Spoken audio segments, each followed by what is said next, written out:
Welcome to the show, everybody. Yes, we are live. Oh, you know what? This shirt here, for the people watching on the old YouTube there, this shirt tends to have the plunging neckline, so I'm buttoning that button. So there you go. Welcome in, ladies and gentlemen. My name is Mark Farzy. This little program I like to call the Farzy Show, presented by Steven Singer of Steven Singer Jewelers. Austin Krell stops by the program. NBA draft is going on Thursday, and the Sixers have nothing to do with it. So that's pretty hilarious. We also have to get into this Phillies Braves series, of course, because here's where I'm at. I realize it's June. I also realize that the Phillies have won 13 of 15, as have the Braves, as have the Marlins, while the Mets have sucked. So we'll get into that conversation. So here you go.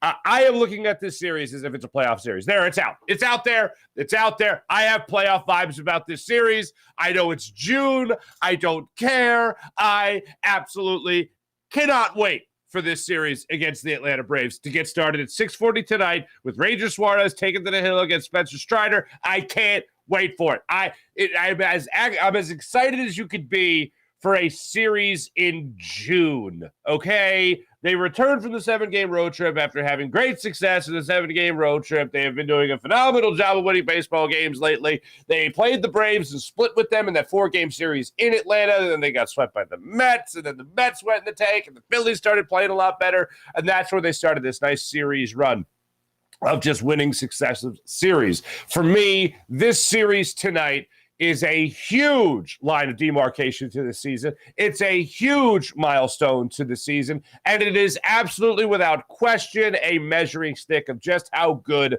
you have become in the recent weeks of the 2023 MLB season. That's where I'm at going into it. You might think it's overhyped. You might think that I'm overexcited for it, but I'm just being real. Don't tell me how to feel. Don't tell me how to feel. Anyway, that's where I'm at. That's right. And you know where else I'm at? I am in a very difficult position here because, like any good dad, so I'm on a text chain with some friends of mine that are also in the suburbs now. And the title of the text chain is Washed Suburban Dads. Like we're all washed up in our New Balances and our electric mowers, whatever.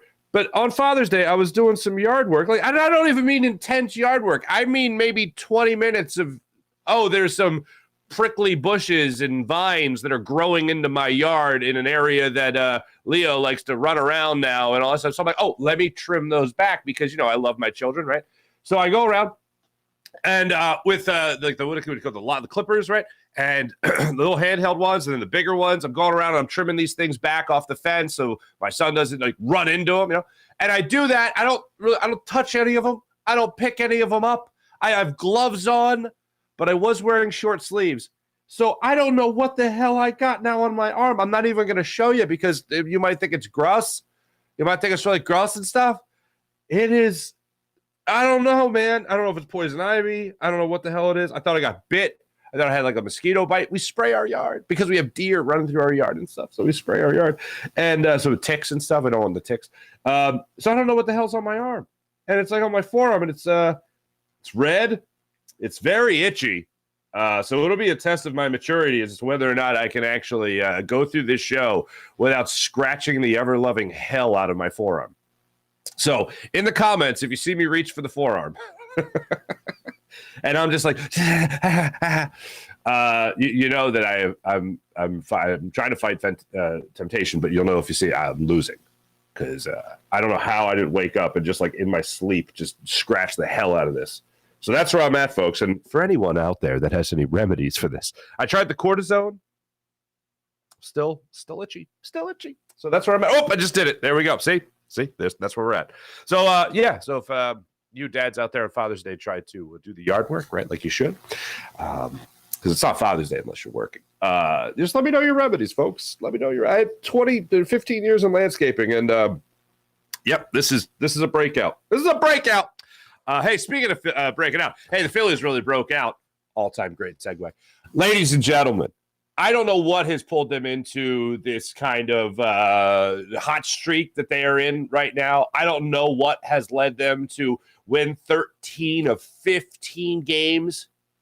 But whatever it is, man, is it working. Yesterday, when I was doing my hit on Fox 29, Alex Holly asked the question, what is it about June? And there is no real answer to this. When they asked Kyle Schwarber about it 2 weeks ago, he responded by saying he doesn't even know, but he likes it. he wishes every season didn't seem to go like this, especially in his 2 years here in Philadelphia, where he's just not sure about why in the month of June he all of a sudden starts going off, and all of a sudden he's had a 270 batting average with 7 home runs in his last 16 games. How did that happen? I don't know. But it's happened. And for whatever reason, the Phillies look at the beginning portion of this season as if it is just a warm-up lap to June. I've talked about it on this show before. The Phillies used to have this on-deck series, which essentially was a way to sell more tickets and make more money from spring training games, essentially, but do it in South Philadelphia. And the Phillies literally treat the first 2 months of the season like they're the on-deck series. Like, all right, we're still getting ramped up. This is still like preseason baseball. This is still spring training baseball. It doesn't really matter. Well, it totally matters. It counts. And meanwhile, the Braves, they just seem to know how to play baseball from the get-go. But Alex Holland asked me the question. I'm like, I don't know if analytics people can contact their friends in weather and figure out whether or not the barometric pressure in June just hits this Phillies squad differently or hits Citizens Bank Park differently, and the Phillies just play better brand of baseball in the month of June. I don't know. I can't put my finger on it. But all I know is whatever I am seeing, I am loving. A couple of things coming out of that Mets series that if I would have told you after they got swept by the Mets, and they lost that first game to the Nationals in that series where Zach Wheeler only went 3 2/3 and just got shelled in that outing. If I would have told you at that moment, hey, come here, fellow Phillies fan. Come on over. Yeah, I'm going to use the podcast voice. Come over here. Come hither. Don't worry. Don't fret. This Phillies squad is going to win 13 out of the next 15 games. They're going to go on.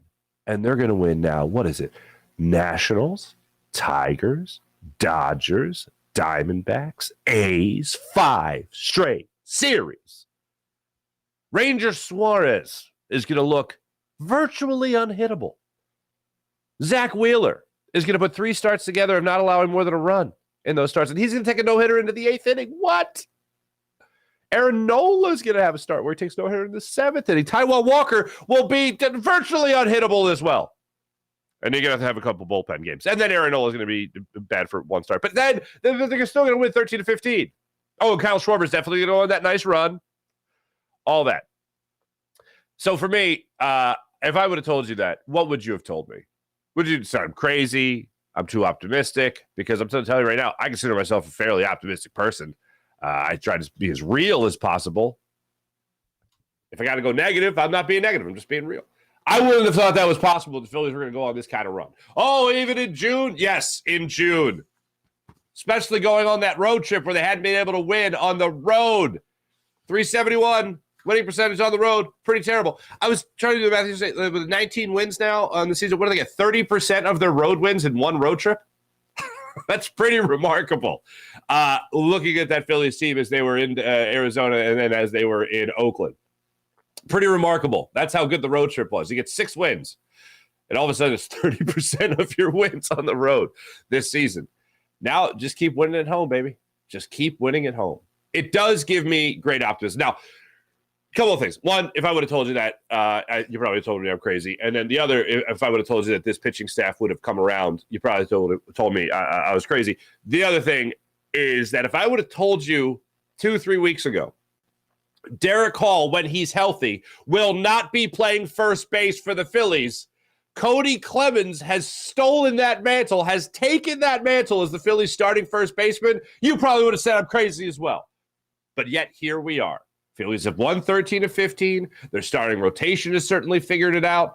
And Cody Clemens is your first baseman for the foreseeable future. Yesterday, Derek Hall got activated off the injured list and was immediately set to AAA. Thanks, but no thanks. Thanks for getting healthy. Sorry about your thumb. Glad you're back. Glad you'll be ready when we need you. But as of right now, Cody Clemens is our first baseman. Oh, well, what? And here we are. Couple of incredible things. Now, how are the Phillies at this spot? Why are the Phillies at this spot? How did they go on this run? Look, let's forget about the calendar for a second and go and forget about that easy excuse that it's June and they just seem to hit their stride and play a better brand of baseball now. Why is it? Look, I've had my issues with a lot of people, as a lot of people have with Rob Thompson. And I like Rob Thompson. And I never once said, fire Rob Thompson. Maybe once sarcastically. Whatever this guy does with this lineup and this clubhouse, it seems to work. It might not make sense to a lot of us, and I have certainly not liked his lineups, and I have not liked Kyle Schwarber in the leadoff spot. I think with Trey Turner here and Bryson Stott hitting the way he was hitting, I don't like how he has maneuvered this lineup. I've told you guys many times I didn't like game one, especially just as an example against the Diamondbacks. The idea of starting Guthrie at center and Sosa at third and not having Clemens at first, but instead moving Bohm over to that spot, and then Harrison was your starting second baseman. It's like, what are you? The three guys that are normally in this lineup are going to put in this lineup in a bullpen game? That's a little ridiculous. And of course, the offense was not the problem in that game. But I didn't like it. I still don't like Kyle Schwarber leading off. But you know what? If he's hitting home runs and he's mashing, I love it. And he made the point following the series against the Oakland A's that Bryson Stott hits anywhere in the lineup. Kyle Schwarber, and not so much. Bryson Stott will have 6 to 10 pitch at bats batting out of the 6 hole or 7 hole in this lineup because that's just his approach. Kyle Schwarber says that it doesn't really make a difference for him when he signed with the Phillies. He said he's just trying to have good at bats. He figured out what it is to be a leadoff hitter, just trying to have good at bats. And for whatever reason, he just has the best at bats at the top of the order.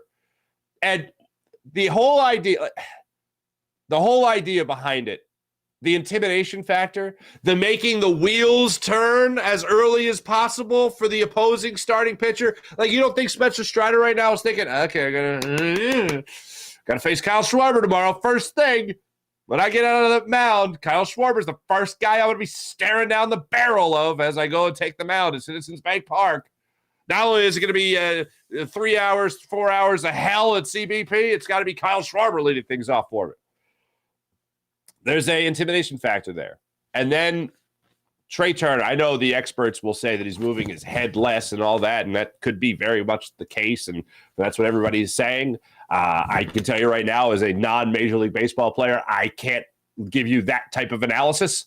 But if that's what they're saying, 300 batting average in the month of June, getting on base at 350 a clip, okay, yeah, I guess he's not moving his head, but he's swinging it back. Okay.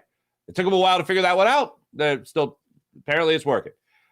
His turnaround has also helped dramatically with this team. And then the person that I look at more than anybody, more than Bryce Harper, more than Nick Castellanos, who has just done a phenomenal job all season of being a professional hitter in the batter's box. The guy that I look at is JT Realmuto.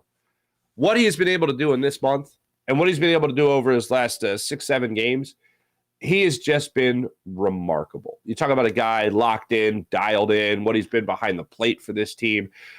When I watch JT Realmuto, I see a field general. And when he is playing well, I feel like this whole team goes the way he goes. I've pointed out many times last year about last year, after that Toronto series that he didn't play in, he turned it on. And I remember going into that series, even before he announced he wasn't playing, I remember going on this long rant about JT Realmuto and how if he's not playing like the best catcher in baseball, this Phillies team's not going to make the playoffs unless he turns it around. And he turned it around. This Phillies team made the playoffs. He is that field general on the team. And I know guys will be maybe bigger leaders when it comes to Bryce Harper or it comes to Kyle Schwarber. But just having Rhys Hoskins in the dugout again seems to have lifted this team's spirits. But JT Realmuto, I just feel like when you watch him play, you're watching the guy that is the commander. He's the guy calling the shots, not just the pitches, but he's the guy calling the shots on the field. And I feel like where he goes, this Phillies team goes, and this Phillies team follows. And right now, with him getting hot and all these other guys getting hot at the same time, I think you watch these guys follow suit when it comes to what you're seeing from JT Realmuto. So that's why I think this team has done so well. And then we talk about the starting pitching. I mean, you can talk about so many non-bullpen games of at least 6 innings. So you're at least spelling your bullpen when you have the opportunity to spell your bullpen. And then, of course, you're running through the wall in the bullpen games because you don't have a fifth starter. But them giving you those opportunities to have some fresh arms coming out of the bullpen time and time again and putting up numbers. And even Aaron Nola's last start, he had one really bad inning. And hopefully he can right the ship going into this Braves series. Let's look at the starting pitching matchup for today. 6:40 start time. Phillies and Braves get this 3-game series underway in South Philadelphia. Spencer Strider against Ranger Suarez. Strider 7-2 on the season with a 4.12 ERA. What? Ranger Suarez 1-2 with a 3.82 ERA. Let's look at Strider for a second here, okay? This is his last 5 starts. Now, if you see they're second up from the bottom, 11-4 win, 11-2-4 win, 11-4 win against the Phillies, of course, is what he tacked on a couple weeks ago. 6 innings, you can see right there. 2 earned runs. He did allow that home run. But his last 2 starts, let's focus on this for a second here. 13 earned runs in his last 2 starts. And look at the competition. The Mets. He got chased in the 4th inning after allowing 8 runs against the Mets. He issued 2 walks, 2 home runs. Then in his last start, back on the 14th, so going on 6 days rest today, still though, these are wins. These are wins for the Braves. All right, he goes up against the Tigers and allows 3 home runs, including back-to-back home runs in the second inning, I want to say, against the it was Cabrera and Haas that took him deep in back-to-back at-bats. And he allowed 5 runs in 5 innings of work on 7 hits, 3 home runs in total, and again, 2 walks. Hey, look, he's not pitching his best brand of baseball right now. Maybe now is the time to jump on him. The Braves, the lineup is going to be the biggest problem. Most home runs in the majors. Olsen just continues to hit jacks left and right. 20 home runs on the season now for him. Same as Kyle Schwarber. Want to see those two guys go at it in this series. Maybe some little bit of home run derby between those two. Hopefully with the Phillies coming out on top of that. But the pitching for the Braves, especially the Spencer Strider, has been an issue. The non-problem, the savior in all of it, is that if you are going to allow 8 runs, 13 runs in total, and that's 2 starts, well, then your team better score, what was it now? Oh, let me see here. 23 runs in your last couple starts? Yeah, then I think you'll be okay. If you have 23 runs in the last 2, I think that's spotting your starting pitcher a good amount of runs. I think that's good right there. So Phillies 6:40 start time against the series that I am already getting playoff vibes from, baby. Don't tell me it's June. Don't tell me it's before the All-Star break. We just started counting wins, right? Memorial Day, right? That's where you start looking at the standings, right? That's what you're supposed to. I'm in, man. I can't wait. And then hopefully after this series, no matter what happens, they can beat the hell out of the Mets because the Mets are terrible. I mentioned the Mets. So yeah, Phillies, Braves, Marlins, all 13 and 15. All winners of 13 of the last 15 games. Phillies, Braves, and Marlins. And then the Mets suck. The Mets have only won 4 of their last 15. They won last night 11-1. Max Scherzer had the start for them. So, I am enjoying seeing the Mets suck. While I'm on the subject of baseball, I was going to wait for the morning rush, but I want to get to this right now. I mentioned Derek Hall is optioned down to AAA. Joey Votto made his return to baseball. I know Joey Votto is this lightning rod figure for a lot of people in baseball with the way he'll taunt fans in opposing ballparks with giving people foul balls but not giving them foul balls, right? Played his first game in a year and a half, returns to the lineup, home run, and an RBI single. 2 for 3 on the day. And the Reds win their 8th straight. So that's something. And then also a rise for the Marlins. He's back to hitting 400 again. He had his 3rd 5-hit game of the month. 3rd 5-hit game of the month. You're talking about guys getting hot in June? I mean, this guy's been hot all season long. 400? He's hitting 400 right now. Unbelievable. Just a couple of notes about the baseball world. Let's talk some hoops before we get to Austin Krell here. Ladies and gentlemen, the 76ers have a draft on Thursday, but they don't. The NBA has a draft on Thursday, and it's going to be without the Sixers, at least as of right now. I think Tobias Harris is going to be back. I know he's become a big conversation because he's going into the final year of his contract, and there could be other teams looking to take on his money to get to the cap floor, or there could be other teams looking to take his money just because it expires at the end of this year and whatever. If he's going to be traded, I'm curious to see if this week is the week he gets traded. If he's going to get traded. I still think he's going to get back. When Austin Krell joins us, he thinks something different. But I wonder if the Sixers are going to try to get back into this draft somehow, and if they're going to use Tobias Harris as a part of that. So the draft is Thursday. Today's Tuesday. I'm looking forward to seeing what happens over the next couple of days. And it could even happen on draft night, too, where the Sixers could try to trade in to the first round, second round, whatever it might be, and Tobias Harris could be a part of that. So if he is going to move, always curious to see what goes on around the draft. As of right now, nothing's solid, nothing's concrete. Now, the number one story of the offseason after Doc Rivers got fired is what is going to happen with James Harden. As you guys know, I am getting closer and closer to him returning. And after this conversation with Austin Krell, I am now pretty positive that he's going to be returning to the 76ers. Austin references a source. There's been a lot of people that have come out now and said something similar, that James Harden, things are trending in the direction of James Harden. I think it was Jake Fisher had a similar story as well. Things are trending in the direction for James Harden to come back. I know we got a lot of time with Tyrese Maxey, and he's going to be signing his rookie extension and all that. I'm all for allowing players room to grow, and with James Harden here, Tyrese Maxey does not have that much room to grow. So I don't want James Harden back. But if I have to accept that he's coming back, it can't be anything. It certainly cannot be a 4-year, $210 million max deal. Maybe he signs another 2-year deal, player option in the second year, and maybe it's for close to max money in that 1 or 2 years. Maybe it's spread out more, gives you more flexibility in 2 years. I don't know, but I know one thing. It cannot be a max contract. That would put the Sixers in cap hell. And you want to talk about the process being a failure, which I don't even think is a debate, for the record. It's a failure.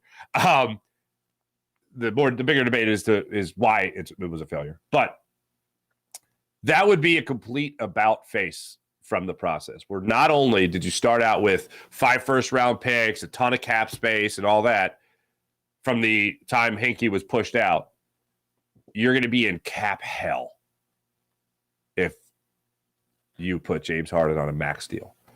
Now, it's still not going to be easy if you sign into a 1-year deal with another player option or a 2-year deal with a third-year player option, but it won't be as bad as a 4-year, $210 million deal, I'll tell you that much. At least you can see the end. Now, I'm curious to see the effect Nick Nurse will have in this offense and what he'll do defensively with this team, how he'll use Joel Embiid, whether or not he'll use a minute restriction, whether or not he'll be a big fan of load management like he was with Kawhi Leonard, and how he called on that experience during his press conference. So I'm interested to see, as we all are.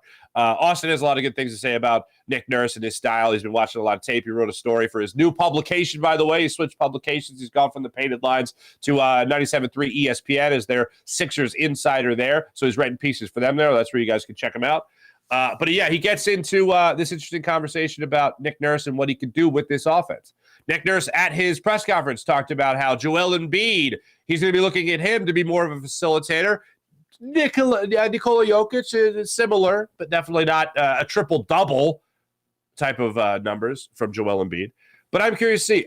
I think that right now, when you look into this offseason, the free agency pool, as we've talked about, is not great. Your biggest free agent signing is going to be Nick Nurse. Will it be enough? Yeah, I hope so. And if they do end up moving Tobias Harris, I don't know what your starting 5 looks like. That'll be something the Sixers have to figure out, of course.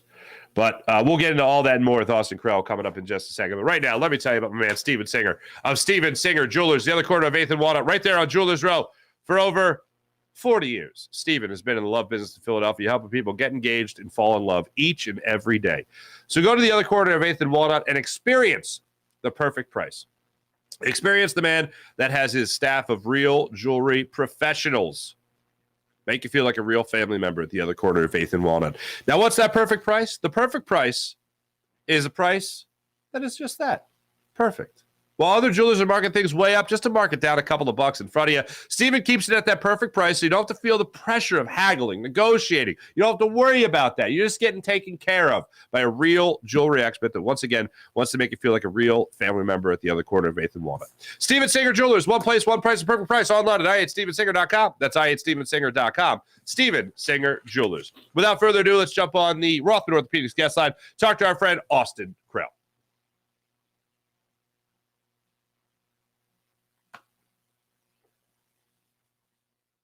Should I be heartbroken that the Sixers missed out on Bradley Beal? Should I be really upset about that, or is there just a better path to go ahead? You should not be upset about them not getting Bradley Beal. Bradley Beal, a very good two gardens league, averaged 23 points a game. His jump shot took a step back the last couple of years. We can debate whether that's because he wasn't that good or whether defenses had to key on him more because the Wizards are not very good otherwise. The bottom line is he is arguably the worst contract in the NBA.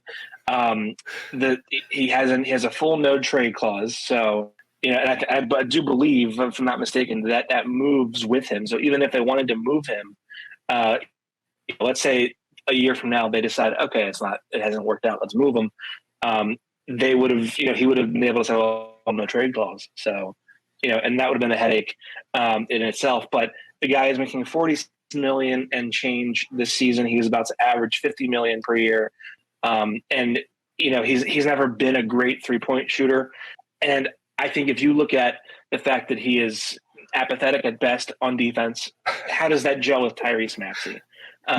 You have an undersized, you have one guy in Beal who is an adequately sized shooting guard. You have a guy in Tyrese Maxey who is an undersized shooting guard.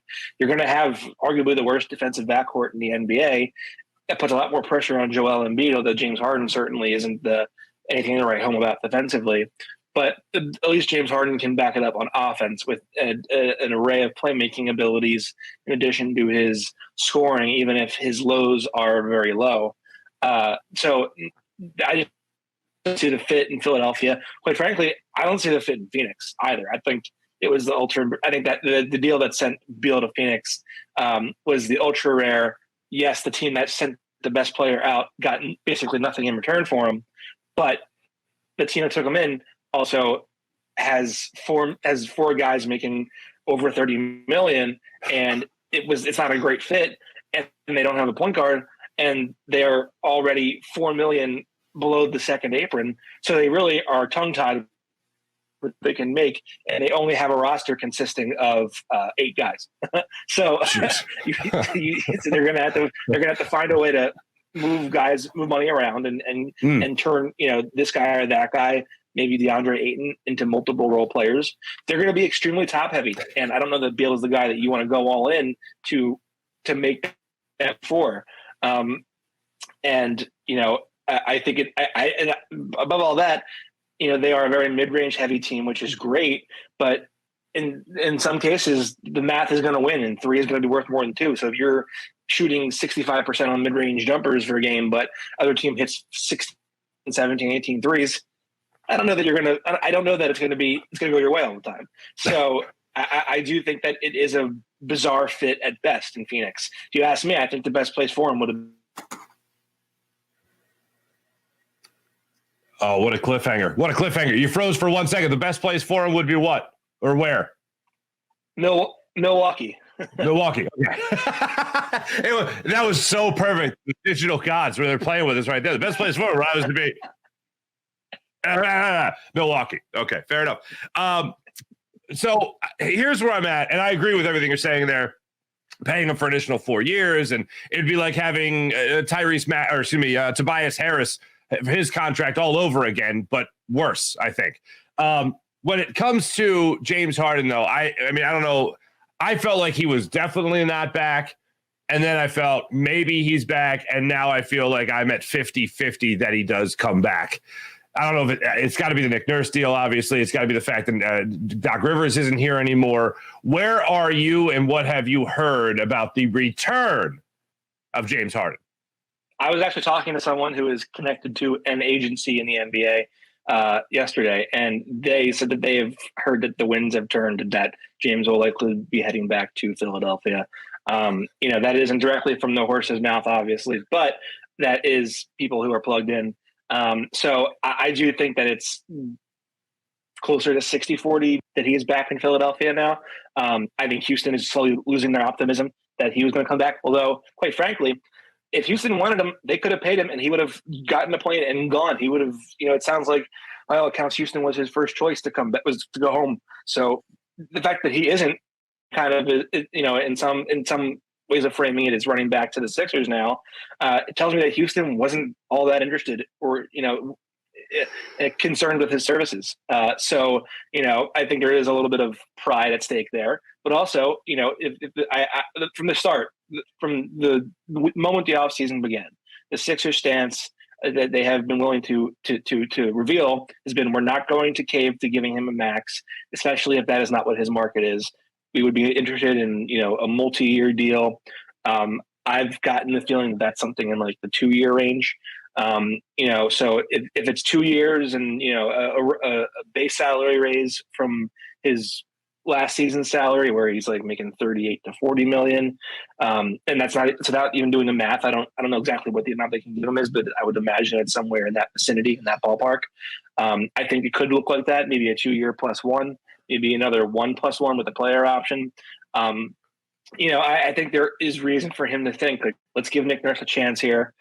It does not sound like he and Doc were on the best of terms when things ended. Of course, that would have helped if they didn't get blown out in Game 7. Maybe you kind of can put your differences aside. But the fact that they went out with a whimper, there's probably some reflection there. Maybe if that head coach who was riding me was a little different, we wouldn't have gone out like that. So I do think everyone thinks a little bit differently when you get your butt kicked like that. But I don't think he and Doc ended on the best of terms. So, now you have a new fresh head coach in there, maybe a guy that you like more, that you're willing to listen to more. But also, the team that you were rumored to want to go to didn't offer you what you thought you were worth, and you already took a discount last season. And at some point, it's like, well, I think I'm worth more than this, and darn it, I'm going to get my money.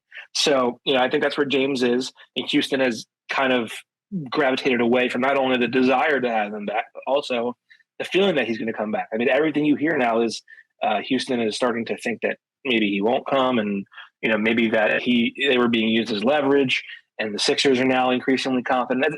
Those are all the rumors out there, and typically when there's smoke, there's fire. So I expect my acting expectation at the moment, and I do believe the way that the Sixers are operating in some levels is they are thinking, okay, James, it will be on our team. That's partly because he has a player option. So either he's going to be under contract via opt-in, or they could re-sign him. But I think, the way that they have thought about and envisioned their team, that vision has included James. So I expect him to be back. Mm-hmm. So it sounds like possibly opt out of the player deal or player option, and then they re-sign him to a 2-year deal for still close to max money for those 2 years, but certainly not $210 million that they'd be sold to. Right. And now maybe, a year from now, he and Nick Nurse don't get along, and he wants to leave, and then maybe he's going, maybe he opts out after year 1 and he goes back to Houston. But I think right now the prospects are like, the money may be close, or maybe the Sixers are offering more, or what have you, or maybe the Rockets are offering a little more. I don't know. Obviously, I'm not privy to those details. But then there's also the factor of, well, I want to win, and am I going to, unless Houston is blowing my socks off with this offer, am I really going to just jump the ship and leave a situation where I have a chance? Especially now that Miami didn't get Bradley Beal, and and the Bucks didn't get Bradley Beal. The teams that are, who knows what the future holds for those teams. But, am I going to jump the ship that I was on and leave the partnership that I have with Joel to go back to a situation where my best player is a second and third year player who hasn't really taken the jump yet. There's a lot of there's a lot of image stuff at play here that I think even if you get the money that you want, you still might not be so comfortable with how you're perceived publicly if you're running from Philadelphia to go to a team that was the second worst team in the league last year. Mm-hmm. If you're standing next to Daryl Morey and you're in the front office right now, you just told me what you think could happen here. But if you're standing next to Daryl Morey and Daryl looks at you and says, "Hey, Austin, I don't know what to do here. Should I bring James Harden back?" What are you telling Daryl Morey? Should James Harden be back in Philadelphia? I'm telling him that unless you have a deal for Steph Curry where you're not including Joel Embiid, then I think your best course forward is to get the guy who was arguably one of the 5 best point guards in the league last year. Continuity is important. We just saw the Denver Nuggets win a title, and their whole thing has been, when they've had when Jamal Murray got healthy, they were going to be ready. They were going to have that continuity. And guess what? They won the championship largely because their role players have extensive continuity with their best player. So I think there is something to be said about not shape-shifting yet again and, running it back with most of that core. But I do think that the Sixers have to be prudent in that the second apron that the league has introduced and all of the maneuvers the new CBA has introduced, all of that is to thwart off super teams. And Phoenix is trying to, go in the other direction at the last second while everyone's trying to, cut big salaries. So they're trying to make one last push, hope that wins them a title. But the Sixers have to be very careful now because you are one bad deal, like one bad big money deal, not just them, but everybody in the league now, away from being in a very bad spot. Because if you have a contract that you can't get off of and you don't have to worry about, well, we're going to be up close to the second apron, and that means we're going to lose taxpayer mid-level exception, and we're going to not be able to use our trade exceptions going forward. Those are very, very, very crippling situations to be. So I think the Sixers have to act carefully, and I think that might mean moving Tobias Harris. I think there's growing expectation that he could be moved. I think the big key date is the draft night coming up this week. But I do think that if I'm advising Daryl Morey, I'm saying bring back the guy who helped lead you to one of the 3 best offenses in the league, and maybe you do some shape shifting around the edges, but gamble on a new coach coming in here who can help implement some new things. I mean, I wrote in a piece that I published this morning that I went back and watched a lot of the Raptors film with Nick Nurse, and I think a lot of what he does philosophically is really good offensive stuff. And I think if you give him the talent, I don't think he had great talent in Toronto the last couple of years after Kawhi and after Kyle Lowry left.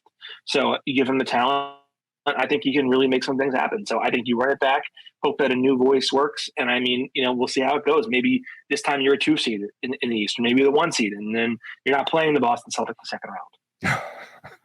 I like the strategy just being, don't face the Celtics. Whatever you do, just don't face the Celtics again in the second round of the playoff.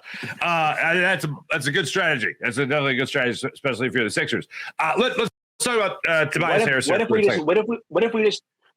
if we just didn't face the good teams? Like what if the strategy was let's just play the bad teams as long as we can. Yeah, I know. People are like, well, what about the Hawks? Yeah, the number 1 seed. That it didn't seem to work too well. Well, just maybe is there a thing called like a second round bye? Can you have a bye in the second round of the play? Can we have that in the NBA somehow?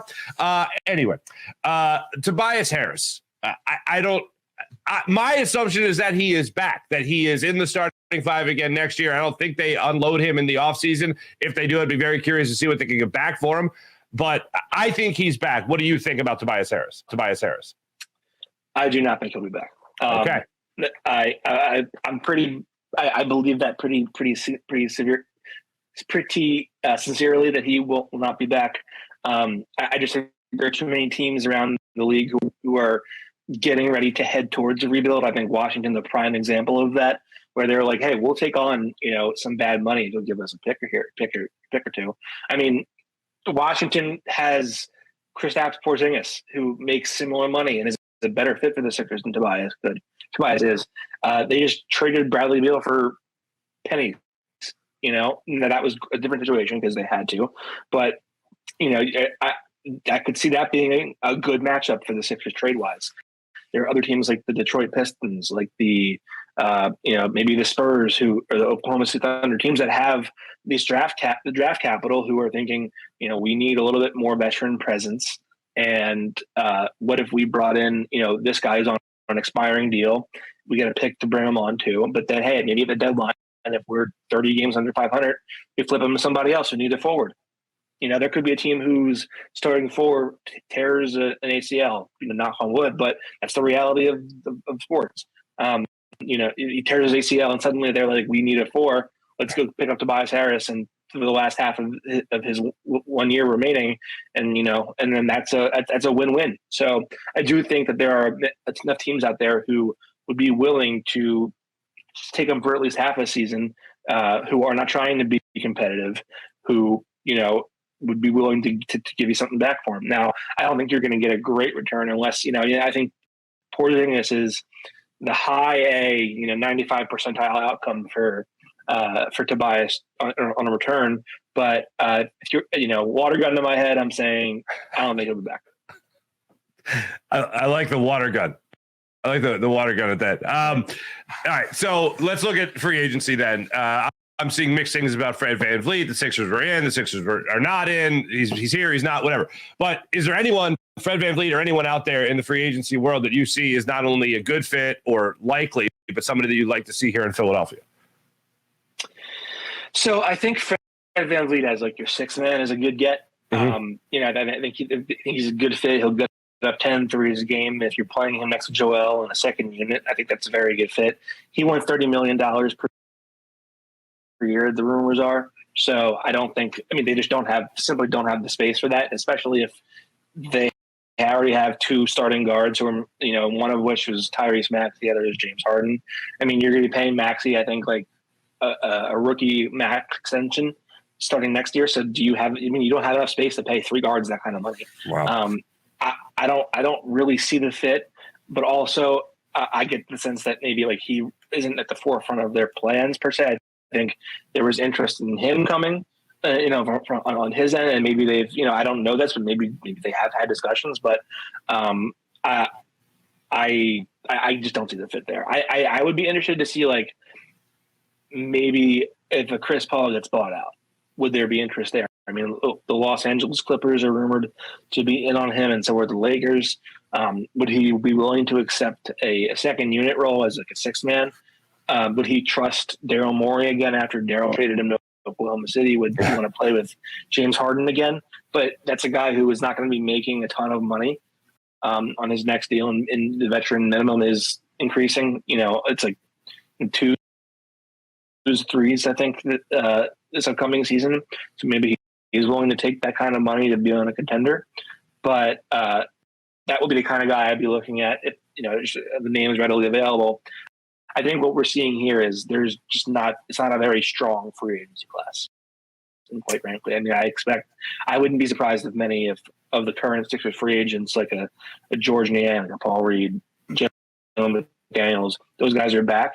If nothing else, Paul Reed and McDaniels would be because I believe they have both their bird rights. So. Gotcha. Last thing, as far as the Sixers go, there's talk right now about Joel Embiid advancing his offensive game, being more of a facilitator. Yes, be a little bit more like Nikola Jokic. Do you think that is a goal of Nick Nurse to turn Joel Embiid into a little bit more of a facilitator from the block? Yeah, because for one reason he said it at his press conference. Yeah. Second is if when you go back and you watch the Raptors.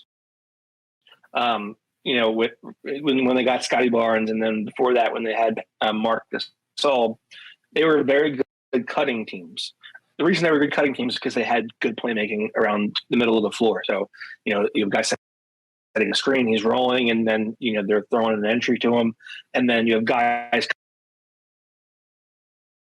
cutting around him. So I think the more that Joel's teammates feel like he is comfortable and capable passer, the more they will cut around him. And I think one of the keys to Nick Nurse's offense is getting defenses rotating and moving. And so you have a guy cutting and he's getting backdoored, and then you have a helper coming to rotate, and you have a guy open the corner for three. That's all left, right ball movement. And those are the things that make them a better offense. So I do think that is a key of what Nick Nurse would ask of Joel, is to become a better and more willing passer. All right, gotcha. It's the offseason, my friend. What does a Sixers writer do in the offseason? What are you doing? He goes to the shore a lot, has a couple beers. He changes publications, of course, is what he does. Yeah. Fantastic. Austin Krell joining us, ladies and gentlemen. Thanks, Austin. Hey, how you doing? Thanks, Austin Krell. Appreciate him stopping by the program. Here's the. I'm going to let you guys in here, a little inside baseball, okay? So that interview had to be edited for one, time, and two, the bad internet connection, and three, it had to be edited because at the end of the interview, when I say to Austin, I say, Austin, what does a writer do in the offseason and all that stuff? And he's like, I go to the beach, I change publications, and I'm like, say what now? Change? Did you say change publications? He went from the painted lines. And I had him as the painted lines in the lower third, the little crawl there along the line. I had him as for the painted lines, and he changed publications. I was like, when the hell did you do that? He was like, oh, just last Friday. And I'm like, okay, I don't feel as bad now because my wife had strep throat, my daughter had strep throat, and that has been the last 4 days of my life has been taking care of the family. Oh, and getting poison ivy or whatever the hell this is I have. So I don't feel that bad that I missed it, but I didn't want to leave that in the interview, but I just figured tell you guys, because we're all friends here. We're in the circle of trust. We're in the trust tree. That's what we're doing. By the way, I did see T-Bro say he wants to see the rash. T-Bro, I will only show you the rash if, when I do the chat check, the last comment that I see right before I wrap up the chat check, if the last comment is, show the rash, then I'll show you the rash. Because I give the audience what the audience wants, folks. I give the audience what. When you guys don't want the plunging neckline, I button the button. You're welcome. If you guys want the rash, I show the rash. But if you don't, I won't show the rash. So anyway, let me tell you about Manscaped. The leader in below-the-waist grooming. Join 4 million men worldwide who trust Manscaped and their skin-safe technology that helps you reduce the risk of nicks so you can manscape with confidence and comfort. So check out manscaped.com. Use promo code Farzy for 20% off and free shipping at manscaped.com. How about PHL Sports Station, Philadelphia Sports Station, enhancing your Philadelphia sports fan experience across all social media and blogs? That's PHLSportsStation.com. How about Freestone Farm CBD at FreestoneFarmCBD.com? You'll love their tropical tasting bags. Do you like CBD? Do you enjoy CBD? Do you want to try CBD? Try Freestone Farm CBD at FreestoneFarmCBD.com. Their tropical tasting Bayox is fantastic, and you'll absolutely love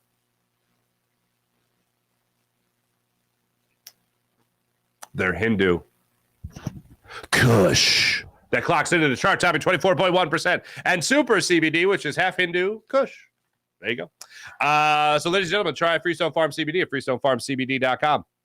Use 20% off, or use promo code Farzy for 20% off. How about that? Let's get into the chat check and see how you wonderful people that are. Oh, wait, hold on. Let me recount some things there with Austin Krell. First off, again, the draft is tonight. He doesn't think Tobias Harris is back, so that leaves it very much open that he could be traded in the next couple of days or even on draft night. So we'll be keeping our ears to the ground as far as that goes. Also, he is definitely in the line of thinking, citing a source, that James Harden is going to be back in Philadelphia, but it won't be for the ultimate max deal. It'll be a 2-year deal, maybe at max money in those 2-year deals, which does present a bit of a problem. So, yes, as far as free agency goes, Sixers aren't going to be busy. The Sixers are not going to be busy in that realm. So that's where we're at right there. Ain't it fun? All right. April. Good morning, April. Sean Gillespie. Good morning. T-Bro. Show the rash. Thank you, T-Bro. As long as it's only on your forearm you're scratching, Sean Gillespie. You dirty dog. Sean Kilrain, good morning. Go Sixers. Good morning, everyone in Farzy. I can't wait for tonight. There you go, Sixers. That's what I want to see. The excitement. The excitement in the air. We're all excited. Good morning, everyone. And Farzy, April. April, wash it with Dawn dish soap to get rid of the oils. Mix some baking soda and water into a paste and put some on it.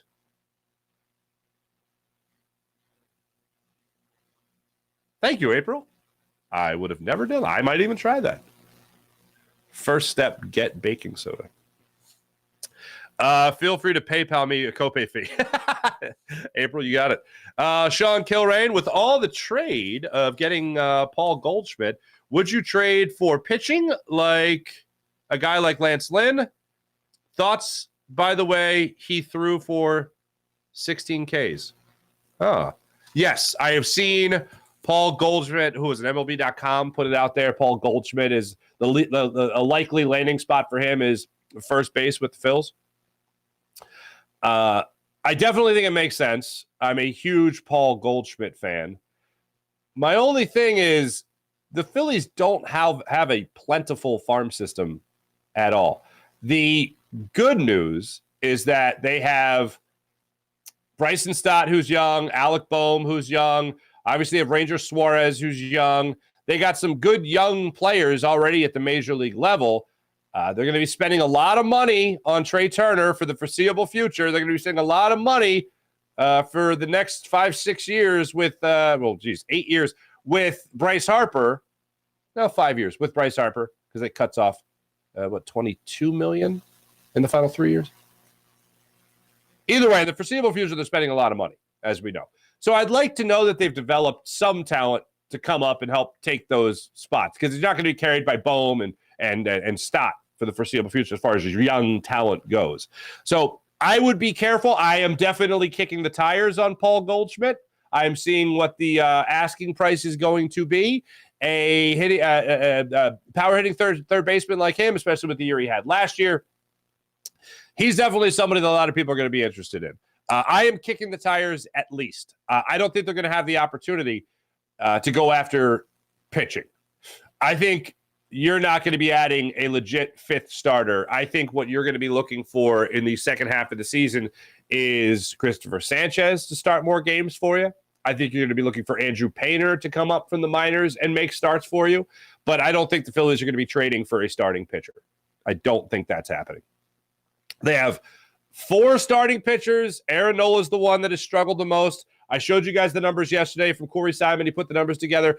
In games started by starters, the Phillies have the worst record under Aaron Nola. The only pitcher they're under 500 when he starts is Aaron Nola. That's not good. And I said it about Trey Turner. There's a better brand of baseball in Trey Turner, and so far this month we have seen it. Now looking at Aaron Nola, I think there is a better brand of baseball from Aaron Nola that we have not seen yet this season for an extended period of time. You finally have a guy like Ranger Suarez putting together. You finally have it being put together by a guy like Zach Wheeler, for instance. So I don't think they make a trade for pitching. If they do, it's going to be bullpen help. But I don't think they make a significant trade for a starting pitcher because I think they have their 1-2-3 punch, especially for the playoffs. And yes, I do think they're still making the playoffs. But when it comes to everything else, I think they're going to rely on an in-house move to help their fifth starter rotate. If you're trading for a fifth starter, you're not going to be giving up a lot. So I don't think anything's going to go there. If they do anything, it'll be to get more of a bopper there at first base. It'll be somebody to take over for Cody Clemens. But it is quite the nod to Cody Clemens that they just weren't waiting to replace him, that he earned that starting spot over Derek Hall. So that is interesting. But I am considering Paul Goldschmidt. I'm not trading for Lance Lynn. Strider gives up a lot of homers, but a solid pitcher. And it's June bombs for everybody. Sean Kilrain, I like it. Good morning, Farzy. It's a John Cheeseborough. Just hit baseballs, Farzy. Oh, and I just hit baseballs, Farzy. There you go. I didn't go to college. I just hit baseballs. I put that on a T-shirt for Nick Castellanos. By the way, I'm late to this party, but I saw this behind-the-scenes thing with his boy Liam. The relationship they have is fantastic. It's a beautiful piece. I don't even know what to tell you. I don't even know. I saw it was like on Instagram Reels or something like that. It was fantastic. I think MLB put it out, but it was fantastic. Sean Gillespie, what's going on? There was no logic to the Phillies recently. That's what's so baffling. John Cheesebro, hello again. Anybody see Dan? The corner is calling. Go Sixers. The starting pitcher is way better. That helps. Absolutely. To me, the main issue with the Phillies is, John, Phillies aren't in better position. The weirdness that is Aaron Nola and bullpen games. Oh, the reason why the Phillies are not in a better position is because of Aaron Nola and the bullpen games. I agree. That was when they asked me about what's something the Phillies need to improve upon. I was like, Aaron Nola? Aaron Nola needs to improve upon Aaron Nola. To me, the main issue is the Phillies aren't in a better position. Oh, I'm sorry, John. I just read the same comment twice. And it's crazy the Phillies and Braves are identical in the last 15 games. Isn't that bonkers? It's absolutely crazy. John Cheeseborough. Big time Sean. Braves are still the Braves, but the Phillies are much different than the last series they played. I agree. All right, John, I have to do this. Bleep the Mets. Da-da-da-da-da-da. Bleep the Mets. Step right up and bleep the Mets. In context, it sounds odd. Sean Gillespie. I really don't understand why the Sixers, besides Morey, want Harden back. I don't. I wish I knew.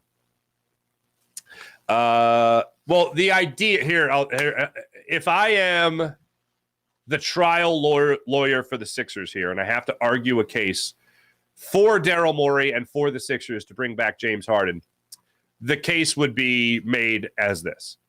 And I was kicking this around after the conversation with Austin Krell yesterday. The conversation is that Nick Nurse is the answer. The conversation is, the argument is that Nick Nurse knows how to organize the talent that he has in James Harden and Joel Embiid and Tyrese Maxey and PJ Tucker. He knows how to organize that talent so that you get the best possible brand of basketball from those players playing together. And James Harden buys into it. How James Harden is going to fit in defensively? Question. How Joel Embiid is going to be more of a facilitator? I'd love to see it. But with James Harden back, Nick Nurse can figure out a way to get more out of James Harden and get more out of everybody. And hopefully that'll be the case. That's the argument. By the way, guilty. I don't win that case. Anyway, I want Houston to get one scroll. What are we looking at here? Just skipped around on me. Sean Gillespie, still waiting for the frozen Harden wine pops? I didn't even know that's a thing, but I'll buy them. My wife will want them. Overall, it's a bad year not to have flexibility to want to spend big in free agency, but it's also a bad time to be stuck with James Harden. John, you're not wrong. What if he's using the Sixers to leverage Houston? I think he's definitely playing both sides. But as Austin Krell was just pointing out, Houston might not want to sign him in big money. They might not want to commit that money to James Harden either. So you could be in a situation here where Sixers might actually have the upper hand. So let's hope that's the case. Sean Gillespie, show the rash. Only one on the arm. Only the one on the arm, Sean says. Yes, it's only on the arm. No other rash. Sean, come on. Show the rash. Show the rash. T-Bro, show the rash. T-Bro, show the rash while doing peacock calls. Somebody said, show the penguin. I don't even know where the penguin is. Penguin got lost in the move. Penguin's probably in the garage. In all honesty, Penguin's probably in the garage. T-Bro, show the dang rash. All right, let me go over to the Jacob Media YouTube channel, see what you find, people. It's just Sean Gillespie and Babs. What's up, guys? Show the rash only on the arm.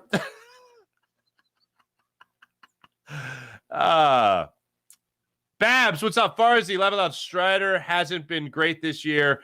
He's still getting strikeouts, but he's giving up runs. In fact, the Mets, who suck, scored 9 off of him a couple weeks ago. Strider ERA. Well, who is it? The Mets just allowed. Hold on. Beepo pop. The Mets just scored 8 runs off him. Yeah. Go figure. Strider ERA over 4. Laugh out loud. He's almost Nola. He's nothing special other than strikeouts here and there. Fair enough. Everyone is soft on the Sixers again. It's not the money or the years with Harden. It's him still being here. He shouldn't be here. Babs? I don't disagree. Sean Gillespie says good morning to Jacob Media. Good morning, Jacob Media. Thanks, everybody in the chat. You guys are great. All right, PJ, I'm going to go to you. Final ruling. Do I show the rash? Do I show the rash? All right, folks.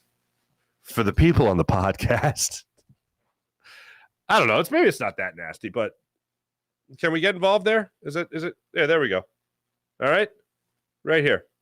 So you see the redness here in the middle. Okay. Now that's where I thought it was a mosquito bite or something. So I naturally scratched the hell out of it because I'm a child. And then from this part to this part, from my elbow to my wrist, bumps. Yes. Drink it in. And that's me with limited scratching. So I hope you guys are happy. Is this the first? I got to talk to my friends at Jacob Media and find out if that's the first rash ever put on camera. I want to see if it is, because, I like record books. You know what I'm saying? I like record books. There you go. Thanks to everybody in the chat. You guys are great. As per usual, let's get to the morning rush brought to you by Sky Motor Cars, SkyMotorCars.com. I mentioned Spencer Strider's last 5 games and what he has done. Womp, womp. Not so great. Let's get to Ranger Suarez and his last 5 starts. All right, so there's the start against the Arizona Diamondbacks back on May 24th. 5 runs, 5 innings. No bueno. But since then, 4 straight outings, at least 6 innings, at most 2 earned runs. He's allowed 4 earned runs in his last 4 starts while going at least 6 innings. He's gone 7 in 2 of those 4 starts, and the strikeouts in over the last 2 games, 8 and 7. Nice to see it.